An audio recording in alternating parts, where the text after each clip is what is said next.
El sistema internacional fue vulnerable ante la aparición de la pandemia. El virus tuvo como consecuencia que el Estado fuese casi que incapaz de garantizar la seguridad y el bienestar de sus ciudadanos. Sin embargo, esta pandemia, desde la perspectiva de una interdependencia económica, se han logrado diversos cambios en el sistema internacional que son positivos, como por ejemplo los nuevos y crecientes escenarios de cooperación estatal, el auge de nuevas agendas en el sistema internacional, la creación de múltiples canales de comunicación entre estados y, no de mucha importancia, pero hay que resaltarlo, la irrelevancia del uso de la fuerza en la resolución de conflictos. Un ejemplo que evidencia y refleja todos estos cambios en el sistema internacional es la creación del ACT Accelerator, una colaboración global para la aceleración de creación, producción, acceso de test, vacunas y tratamientos para el coronavirus. Esta colaboración une estados, organizaciones globales de salud, empresas, filántropos y demás. Otro ejemplo que también evidencia y refleja la cooperación a la cual están recurriendo diferentes países es la creación de un acuerdo multimillonario como Fondo de Recuperación Económica por Pandemia del Coronavirus de parte de la Unión Europea. Como ya sabemos, Italia fue uno de los países más afectados por la pandemia. Este país probablemente será el mayor beneficiario del plan. Espera recibir alrededor de 82.000 millones de euros en subvenciones y alrededor de 127.000 millones de euros en puro préstamo. La teoría de la dependencia tiene un factor histórico importante a partir de la colonización, donde podemos ver una división entre los países industrializados, que son como las potencias, y los países periféricos. ¿Esto cómo se puede ver como reflejado durante la pandemia? Yo creo que un factor importante es alrededor de la vacuna, donde podemos ver que los países industrializados son los que tienen la tecnología y la capacidad económica para buscar esta solución pues, mundial, y los periféricos son pues, los que tienen que mantener esa salubridad mientras esta está y puedan recibir pues, la vacuna en el momento en el que los países industrializados tengan esa misma. Otro factor importante y que se vio muy reflejado durante la pandemia y se puede analizar a través de esta teoría es el tema económico, donde podemos ver que los países periféricos no solamente no tenían en sí ya la economía para poder recibir este golpe de parar durante un tiempo esta producción, y se vio reflejado pues, en muchos países en vía de desarrollo que no tenían estas medidas de salubridad, ni el personal, ni pues los materiales para lo mismo, sino que también puede afectar el tema de que esta relación que tienen los países periféricos con los industrializados, pues son directamente dependientes, y si la economía de los países industrializados se arruina, también se arruinaría la de los países periféricos. Como dice Walls en la teoría del neorrealismo, hay que reconocer que el sistema internacional está cambiando y hay que realizar un análisis sistemático sobre este. Durante la pandemia se han dado diversos casos en los cuales se muestra la conflictividad que existe en el sistema internacional. Sin embargo, existen 3 casos en particular que ayudan a un buen análisis sistemático sobre este sistema. El primer caso es el mal manejo que le ha dado Estados Unidos a la pandemia. Este problema ha resultado en la pérdida de empleo de millones de personas, que Estados Unidos se convierta en el país número 1 en número de contagios, que hayan recesiones económicas, que muchísima gente pierda su casa y, por supuesto, muchísimas muertes. Todos estos problemas que están pasando en Estados Unidos hacen ver a Estados Unidos como un actor muy débil y lo ponen en desventaja frente a su competencia, China. La segunda situación a analizar es la incertidumbre que posee Estados Unidos frente a China, lo cual esto se puede traducir en un dilema de seguridad existente en el sistema. Esta medida hace que bastantes estados lleguen a implementar medidas que al fin de cuentas realmente no cambian mucho la seguridad de su población. Un ejemplo de este dilema de seguridad es cuando Trump trató de prohibir la aplicación de TikTok, alegando que esta era usada para la recolección de datos, es decir, espionaje, un espionaje de China.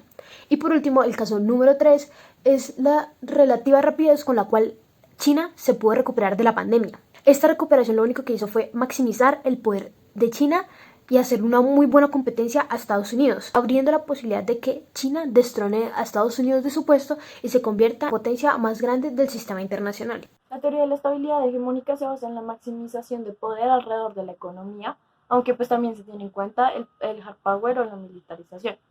Este poder que se da a través de la producción de materias primas o la capacidad de controlar el mercado, o pues que haya mayor capacidad de desarrollo en las tecnologías, tiene tres puntos principales pues, para describir como el poder que se da alrededor de la hegemonía. El primero es quién impone esas reglas de juego y pues si se siguen o no. Podemos verlo alrededor de la pandemia, que se estipularon ciertas normativas de salubridad para poder seguir con la producción y para poder seguir con estas reglas alrededor de pues, la estabilidad económica. El segundo punto es el ideológico, que alrededor de la pandemia podemos ver que hay dos focos principales, el que expone Estados Unidos y el que expone China, uno alrededor del capitalismo y otro alrededor del socialismo y comunismo.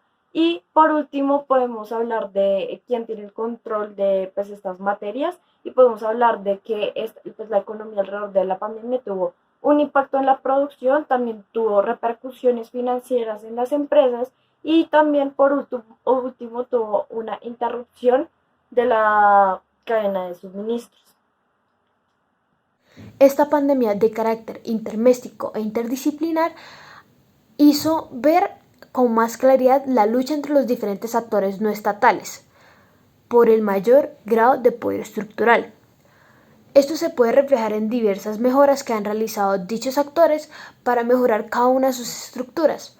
Por ejemplo, China mejoró su estructura de producción mediante el avance tecnológico al desarrollar tecnología 5G, armas habilitadas con inteligencia artificial, tecnología financiera, biotecnología, semiconductores y tecnología espacial. Por otro lado, tenemos a Jack Ma y Bill Gates. Estos dos empresarios que buscan un aumento en el poderío estructural del conocimiento y la estructura de la seguridad, invirtieron grandes cantidades de dinero en la búsqueda de la cura del COVID-19.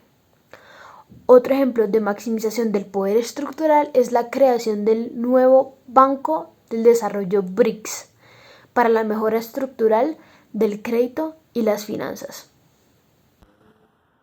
Nosotros creemos que la principal teoría que se amaña más pues, al tema de la pandemia es el neorrealismo, por tres razones. El principio ordenador, que es el que se basa en la estructura, donde el Estado, digamos que actúa de forma egoísta para pues, generar cierta estabilidad en el sistema internacional a través de la energía, que también da pie pues, a una hegemonía bipolar.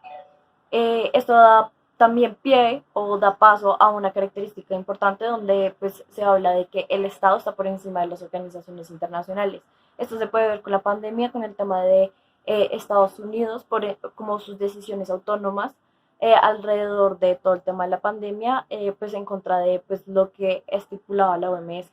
Otro principio importante es el principio de diferenciación, que está alrededor del dilema de la seguridad y, por ejemplo, también con el tema de Estados Unidos y OMS, podemos decir que declaraba que la OMS era chinocéntrica y por ende pues no iba como a respetar las estipulaciones de esta organización.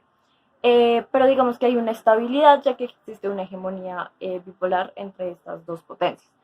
Y por último está el principio de la distribución, que es que no todos los países son capaces de cumplir con sus funciones, entonces podemos hablar, por ejemplo, del tema de la salubridad pues, en países en vía de desarrollo que no están como tan preparados para recibir este golpe económico y para también tratar a estas personas. Y también se puede ver en el tema de la vacuna, donde pues hay los países desarrollados e industrializados y tienen la capacidad de generarla, en cambio los otros pues están esperando a las soluciones pues, médicas pues, de estas potencias.